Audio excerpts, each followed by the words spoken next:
A paz do Senhor, meus queridos, a paz do Senhor, minhas queridas. É com alegria e grande satisfação que estamos de volta para gravar mais uma edição, desse segundo trimestre de 2025. Lições do segundo trimestre. Estamos começando hoje na primeira lição. É um prazer estar com vocês, ok? Nesse canal abençoado. Cristianismo acima de tudo e Deus acima de todos. Louco, mas é claro, por Jesus, ok? Peço para vocês ficar conosco até o final desse vídeo. É um vídeo, não muito longo. Vamos aqui estar falando, estar ensinando, trazendo subsídio para vocês dessa primeira lição do segundo trimestre. Terminamos o primeiro trimestre de 2025. Seriado Lições abençoado, onde falamos sobre a defesa da fé, E algumas lições da lição passada vai estar presente, alguns temas, nessa lição agora do segundo trimestre. Porém, agora não estamos falando sobre a defesa da fé, mas vamos falar sobre a pessoa do Senhor Jesus Cristo. É uma lição cristológica, no olhar, ou na perspectiva, de o apóstolo João. Sobre o olhar do apóstolo João, o apóstolo do amor, tá? Então a diferença é essa. Lá teve cristologia, porém, sobre as heresias que atacavam, a palavra de Deus. Fizemos ali a defesa da fé. Agora, nessa lição nós vamos falar sobre a pessoa de Cristo, ok? Diretamente, cristologia sobre o olhar do apóstolo do amor, do apóstolo João. Então, para você que está chegando pela primeira vez aqui no nosso canal, por gentileza, se inscreva no canal, dá o seu joinha, compartilhe o vídeo, comente, ok? Para que o seu engajamento vai ser muito bom para nós, porque o nosso canal pode crescer, Quanto mais inscritos, melhor é, para que o YouTube propague mais os nossos vídeos e ele alcance mais corações através do ensino da palavra de Deus. Então fica conosco, você que já é inscrito, não esqueça de dar o seu joinha, compartilhar nossos vídeos e abençoar nossas vidas, orando por nós, fazendo seus comentários e abençoando, com a sua participação. É muito importante para nós ficamos felizes, viu? Você não paga nada para se inscrever no nosso canal, a única coisa que pedimos é que você, coopere conosco, mais nada, tá? Que Deus abençoe sua vida e vamos ao que nos interessa. A lição desse segundo trimestre, olha só o design que lindo, olha aí.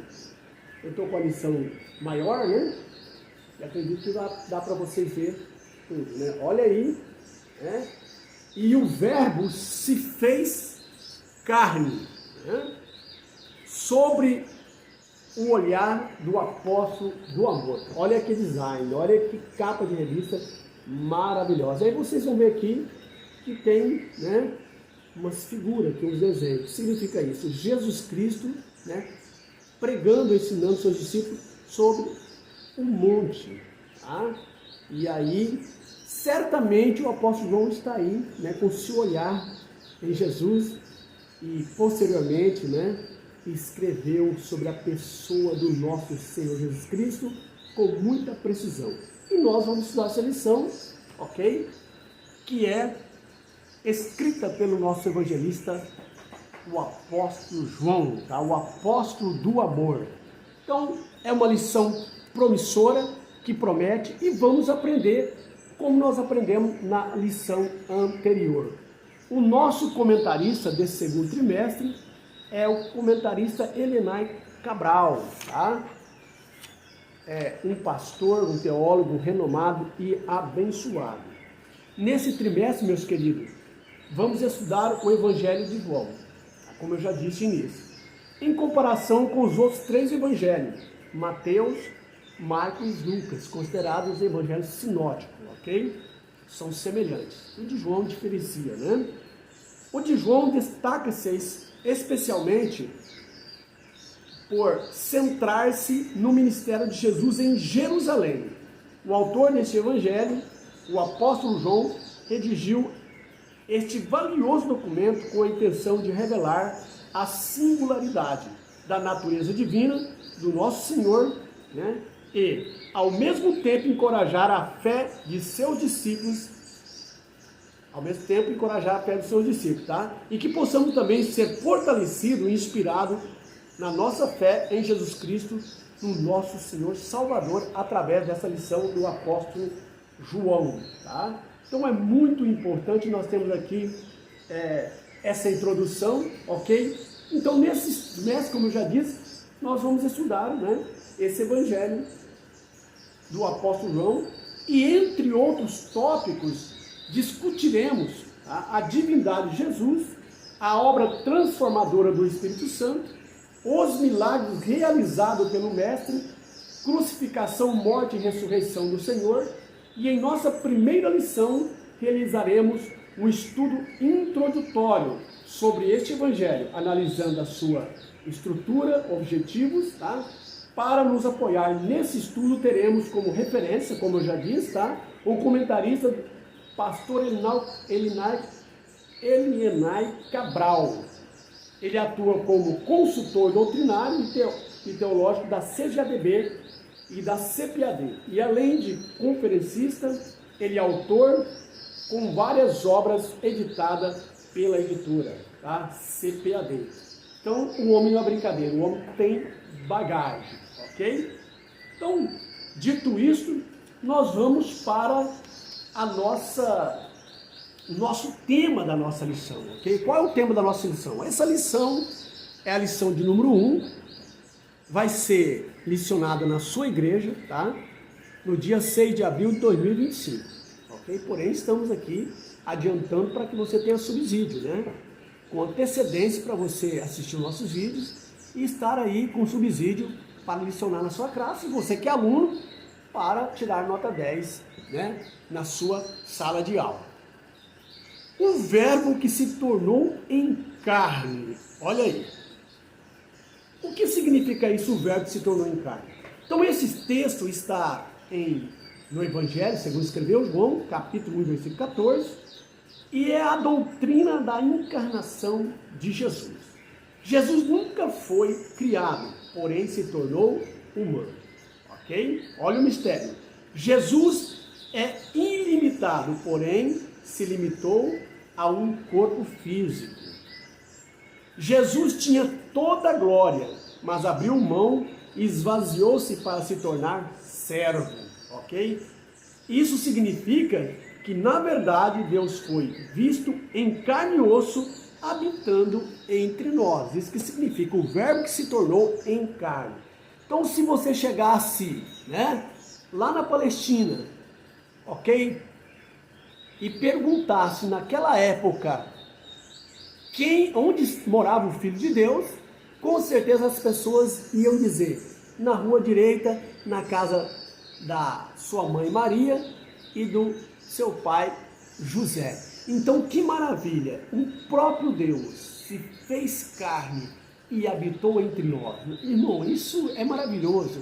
Um Deus todo-poderoso, tá? Onisciente, onipotente, que vive, né, entronizado entre os querubins, desceu até nós para nos revelar na pessoa do nosso Senhor e Salvador Jesus Cristo. Só por aí você vê, né, a profundidade dessa lição, e que vai ser uma lição abençoadora para a sua vida e para a vida dos seus alunos, ok?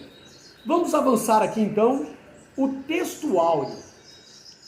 E o verbo se fez carne e habitou entre nós. E vimos a sua glória como a glória do unigênito do Pai, cheio de graça e de verdade. O que significa a palavra unigênito? Significa o único do gênero, tá? Não existe outro igual a Jesus, nem no céu e nem na terra. E estou falando no céu em relação aos anjos e na terra em relação aos homens, tá? Ok? Então é o único do gênero, não tem outro igual a Jesus. Ele é o único, Salvador, tá? Não existe Maria, não existe Pedro, o único que pode salvar um homem é o Senhor Jesus. E por isso ele é o único do gênero, o Filho unigênito de Deus. Verdade prática, o verbo de Deus inseriu-se na história, assumindo a forma de homem para redimir os pecadores. Olha aí. Então Deus teve que se tornar homem, porque sem derramamento de sangue, sem sacrifício, não haveria salvação para a humanidade. Então ele se esvaziou da sua glória e desceu até nós para nos salvar. Esse é o grande amor de Deus que está escrito no próprio livro que João escreveu, tá? Dizendo que Deus amou o mundo de uma tal maneira que deu seu único filho para que todo aquele que nele crê não pereça, ou seja, o seu unigênito, né? O único do gênero, para que todo aquele que nele crê não pereça, mas tenha a vida eterna. Isso é bênção. Vai pegando essas pérolas, tá? E vai guardando na sua mente para você passar para a sua classe. E com certeza você vai ser abençoado, tá? E seus alunos, muito mais, porque vai aprender através do seu conhecimento. A leitura bíblica em classe está no Evangelho de João, segundo escreveu João, o Evangelho do nosso Senhor Jesus Cristo, melhor dizendo, tá? No capítulo 1, do verso 1 ao 14. No princípio era o Verbo, e o Verbo estava com Deus, e o Verbo era Deus. O que significa verbo? A palavra. Tá? Então pega essa pérola aí, tá?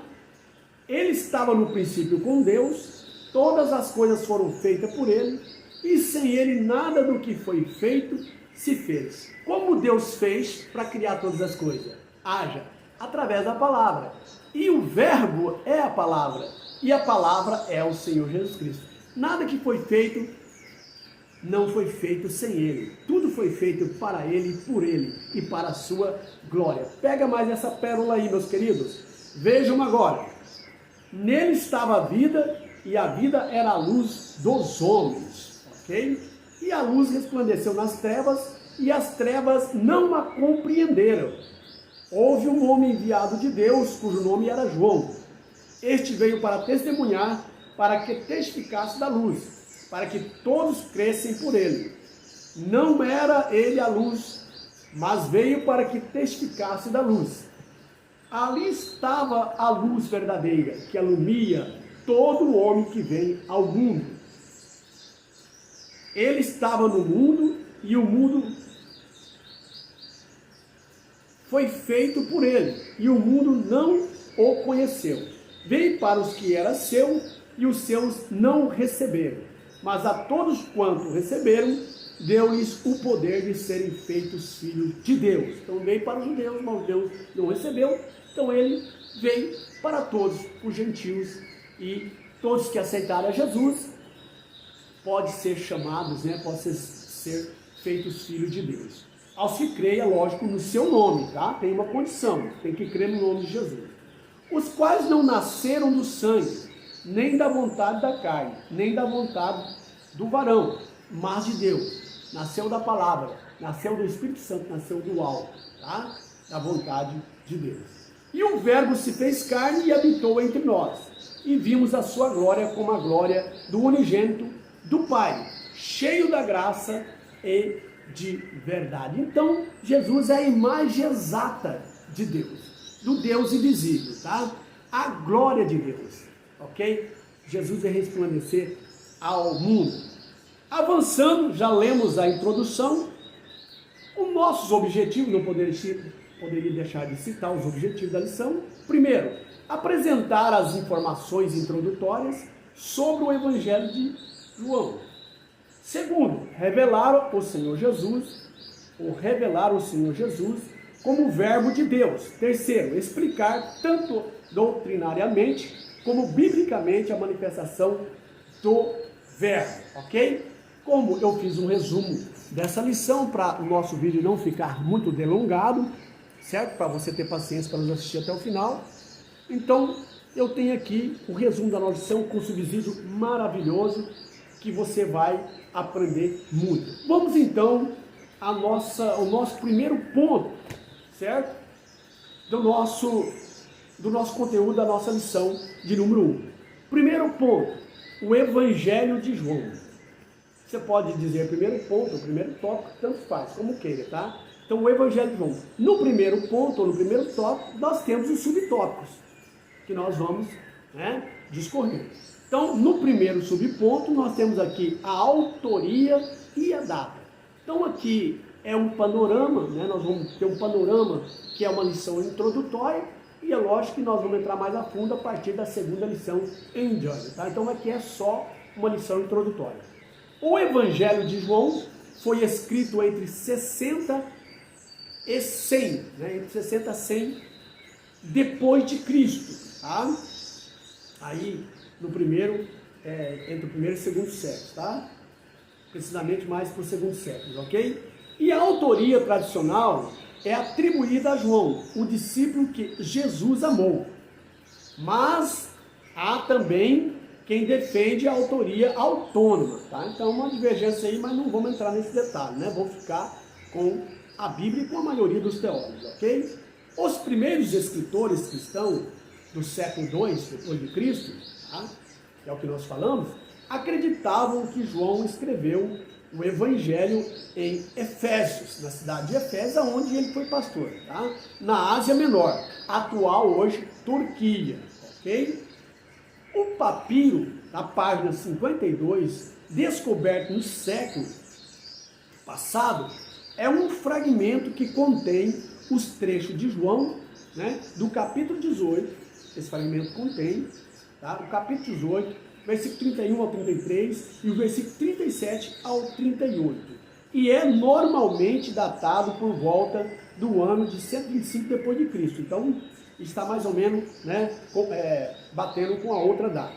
Teófilo de Antioquia foi o primeiro escritor, certo? Teófilo de Antioquia foi o primeiro escritor a fazer claras citações do quarto evangelho e atribuir a João cerca, né, do ano de segundo século também, né, para o terceiro, 181 depois de Cristo, tá? Justino, 100 a 165 depois de Cristo, citou também o Evangelho segundo João. Então, tudo, né, indica que foi claramente João que escreveu. Alguns querem dizer que, né, como eu disse no começo, tem alguma divergência dizendo que foi anônimo, né? Então, a maioria dos teólogos continuam a aceitar a autoria tradicional, tá? Que data do segundo século, né? E atribui a autoria a João, filho de Zebedeu, um dos 12 discípulos de Jesus, aquele discípulo que deitava no peito de Jesus e era amado, né, pela sua fidelidade. Então nós temos aqui a data, né? Temos esse segmento comprovando que é João, e agora nós vamos entrar no segundo subponto, o primeiro tópico ainda, tá ok? O propósito do Evangelho de João. Qual foi o propósito do Evangelho de João? Então vamos ver aqui. O propósito do Evangelho de João foi testemunhar Jesus Cristo como o Salvador, fortalecer a fé dos cristãos perseguidos. Havia uma perseguição ali na igreja, né? Durante o império daquele imperador, não vou me lembrar o nome agora, ok? Que perseguiu, vocês sabem, vocês conhecem a história, e João foi parar na ilha de Patmos. Então, antes disso, João então escreveu esse evangelho, ok? Para fortalecer a fé dos cristãos, porque havia perseguição, tá? Combater as heresias da época, como o gnosticismo e o docentismo, tá? Promover a fé entre o público judeu e os gentios. Então esse foi o objetivo, né, do Evangelho de João. Esclarecer os conceitos sobre a identidade e missão de Jesus. Fornecer uma estrutura teológica para entender que seu papel como Salvador, né, e especificar com muita clareza os elementos fundamentais da fé e esclarecer sobre o que é preciso fazer para se converter. Então, esse foi um dos objetivos principais, né, de João, que é o novo nascimento, ok? Que vamos ver na próxima lição. No terceiro ponto dessa primeira lição, nós temos a natureza de Jesus. Jesus Cristo é considerado ter duas naturezas, tá? A divina e a humana, que estão unidas em um único ou em uma única pessoa. Natureza humana, Jesus nasceu da Virgem Maria, veio de uma família humana do povo de Israel. João confirmando essa verdade. Ele sentiu fome, frio, calor, sono, precisou dormir, descansar, comer e beber. Fazia todas as necessidades fisiológicas que um ser humano comum está sujeito. Amou e se alegrou, se entristeceu, sorriu e se aborreceu. Isso é a prova que ele tinha natureza humana, ok? Agora nós vamos ver a natureza divina de Jesus. São duas naturezas, ok? Humana e divina. Jesus é o Filho de Deus, declarado em poder pela ressurreição dos mortos. Ele é Deus, o Pai e o Espírito Santo são o mesmo Deus, na Santíssima Trindade. Então, é o Pai, o Filho e o Espírito Santo. Eles são três pessoas em um único Deus, como ensinamos na lição passada, e um único Deus em três pessoas. Então, significa que Jesus é Deus, tá? Na Santíssima Trindade. Ele não deixou a sua natureza divina quando se fez homem, né? Isso significa a união das duas naturezas, né? Então, aí nós temos as duas naturezas de Jesus Cristo, ok? A união hipostática, tá? Na teologia. As naturezas de Jesus elas não anulam, ao contrário, elas completam. Então, elas não se anulam, elas se completam, tá? Elas permanecem em Cristo, unidas sem mistura, confusão, separação ou divisão. Cada natureza retendo os seus próprios atributos. Veja bem que maravilha, né? O Evangelho de João foi redigido com o propósito de nos fazer crer que Jesus Cristo é o verdadeiro, né? Ou seja, é o Verbo divino e por consequência temos vida eterna nele. Então esse é o objetivo, ok? Avançando para o nosso segundo tópico da nossa lição, vamos aqui andar um pouco mais, avançar mais para nós, não deixar o vídeo delongado ou longo demais, tá? No segundo tópico, porque essa lição ela é introdutória, então não há muitos comentários paralelos, mas porém uma introdução. No segundo ponto, nós temos Jesus, o Verbo de Deus, tá? Esse segundo ponto, Jesus, o Verbo de Deus, nós temos três subtópicos, tá? No primeiro subtópico, a revelação que ultrapassa o passado. Como isso, tá? Então vamos ver. Assim, muito além do passado, desde o princípio, o Verbo já existia com Deus. Estava com Deus e é Deus. João 1:1, ok? A natureza fundamental do Verbo, tal como Deus, é eterno. Também o Verbo o é. Então Jesus significa que Jesus é Deus, tá?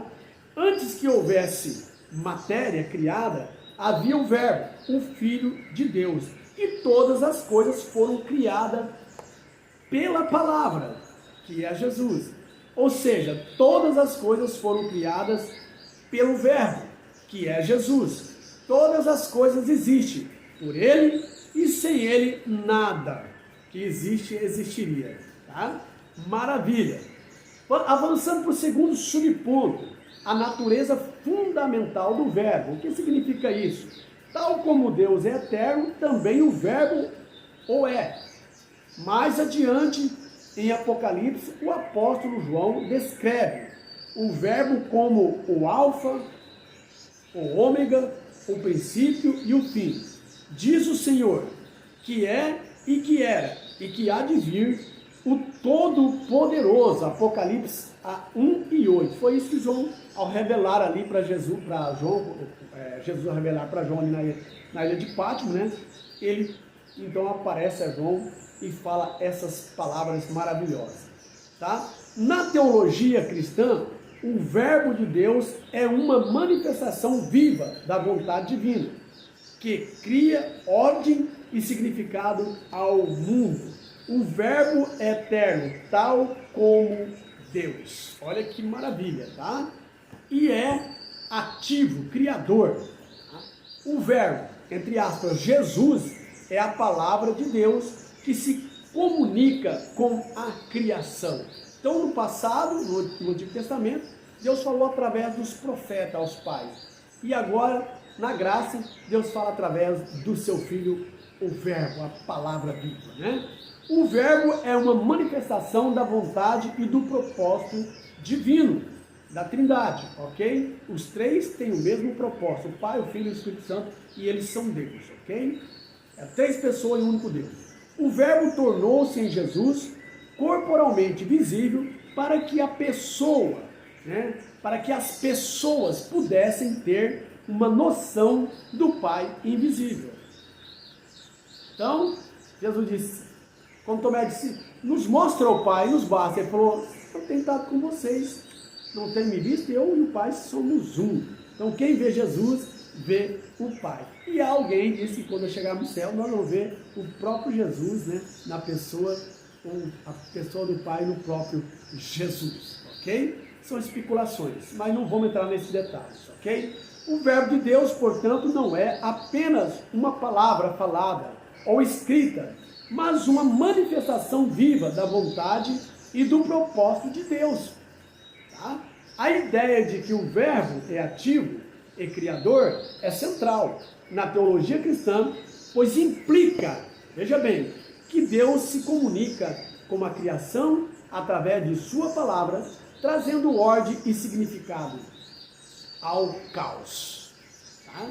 Então, havia água ali, havia o abismo ali, água sobre o abismo, e o Espírito de Deus pairava, e de repente Deus então começa a criar tudo, né? Pela palavra, que é o Verbo, que é o Senhor Jesus. Ok? No terceiro subponto, tá, do segundo tópico, nós temos que no princípio era o Verbo. Vamos entender isso aqui. No princípio era o Verbo, é uma frase que aparece no primeiro capítulo do Evangelho de João, no Novo Testamento da Bíblia, né? É lógico. A frase significa que o Verbo, ou seja, Jesus estava presente antes da criação do mundo, tá? Esse texto tem a ver com Gênesis, né? Capítulo 1, ok? O Verbo era Deus e estava com o Pai, e era Deus. O Verbo era Jesus, e Jesus era a palavra de Deus. O Verbo era o Filho de Deus. O Verbo criou o universo e tudo que há nele, ok?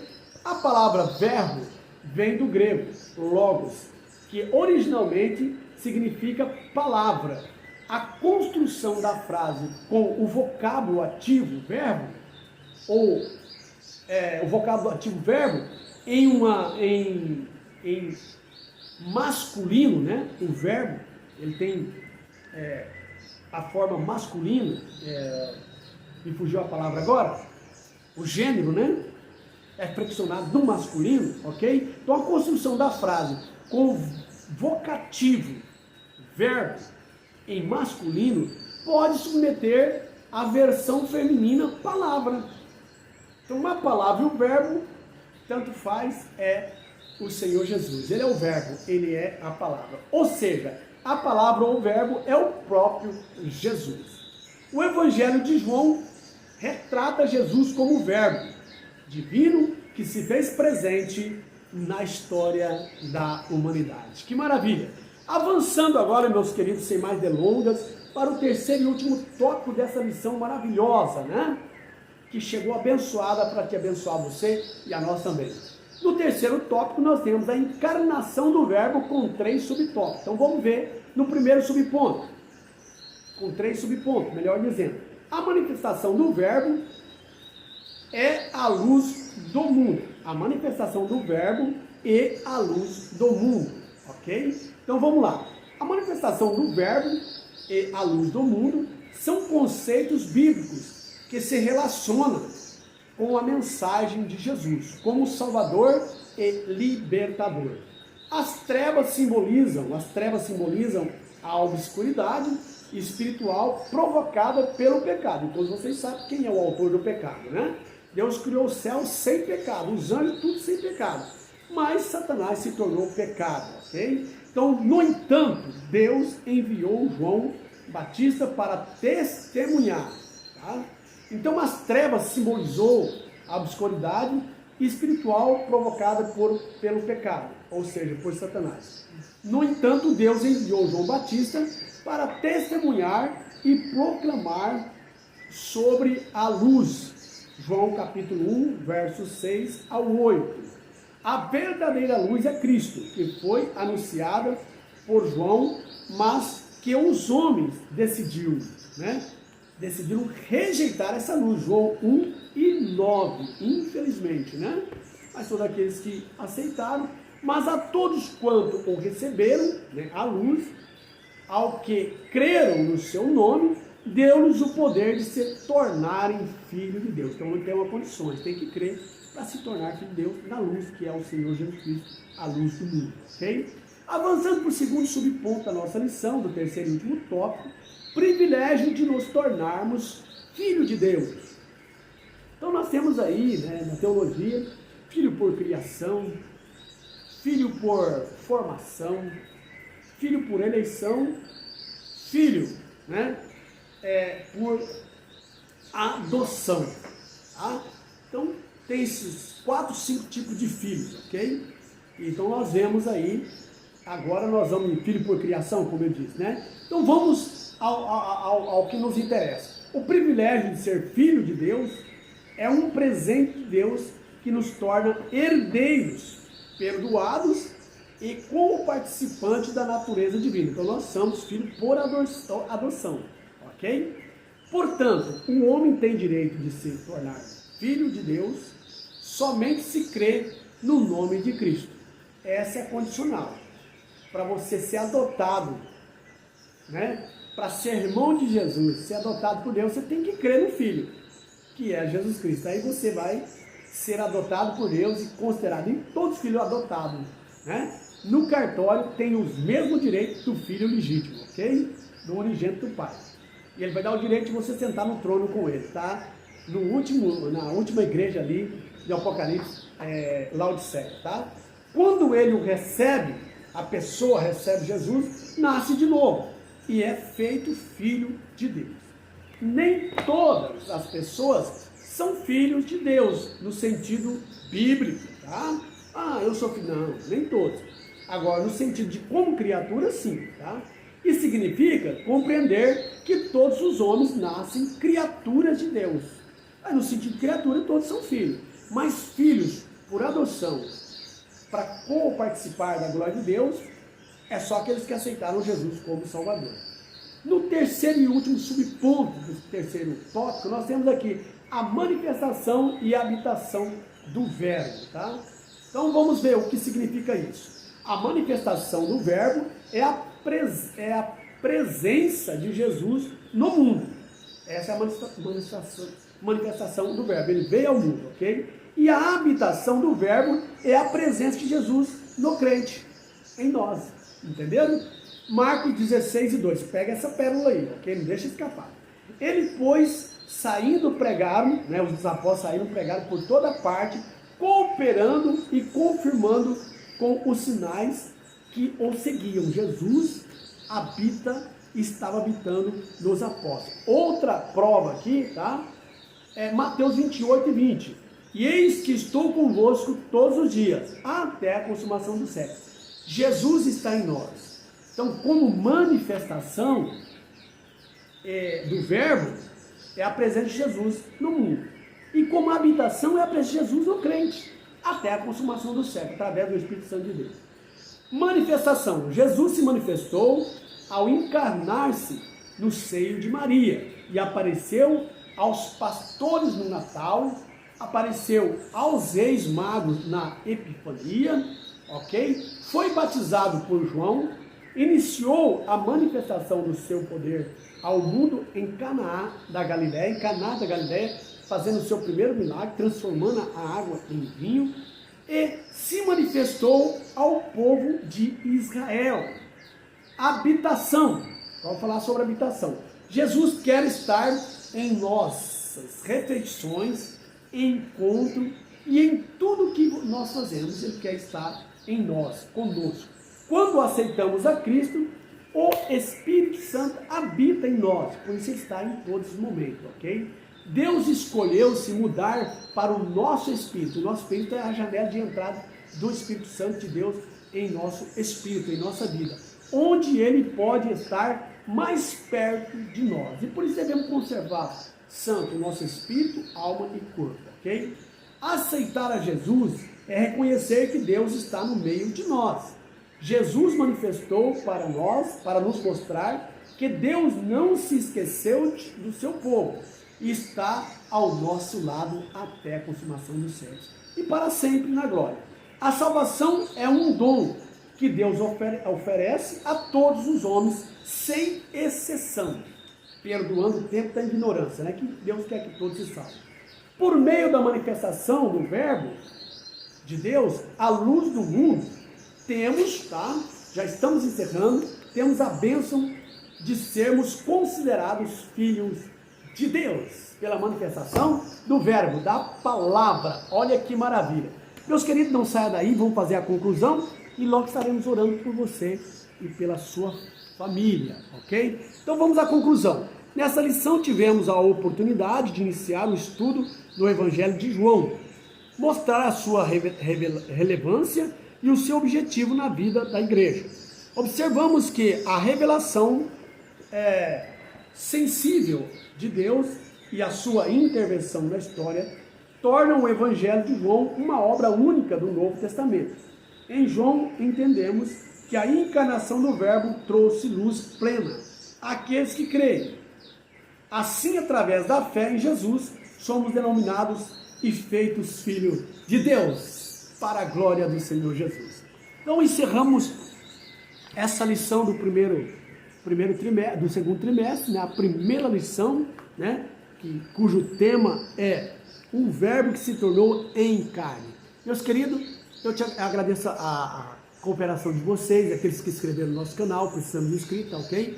E agora nós estaremos orando, tá? Por você e por sua família, porque isso é o nosso dever como evangelista, como homem de Deus, e eu creio que através da minha fé e da sua, você vai alcançar as bênçãos que você necessita, tá? Oremos. Senhor Deus, te louvamos por este momento ímpar, por estar iniciando mais o seriado de lições do segundo trimestre, e cremos que vai ser uma bênção, Senhor, para a vida dos nossos ouvintes, dos nossos seguidores, ó Pai, porque esse é o único objetivo nosso, é de propagar e pregar a sua poderosa palavra. Abençoa essa família, esses que estão nos ouvindo e assistindo, ó Pai, através da internet. Pai, ser com a vida dele, com a vida da sua família. Aquilo que eles necessitam, entram com providência. Se for a cura de enfermidade, sejam curados, ó Pai, em teu nome. Se for um problema financeiro, seja resolvido, ó Pai. Um problema na justiça, qual causa que for, ó Pai, entra com providência. É o que nós te pedimos nessa oração, Pai. E abençoamos teu servo em nome de Jesus. Que a graça do Senhor Jesus, o grande amor de Deus e a comunhão e as consolações do Espírito Santo sejam com a sua vida e a vida dos seus. Amém e amém. Bye, bye. E até a próxima lição, galera. Um beijão no coração de cada um de vocês.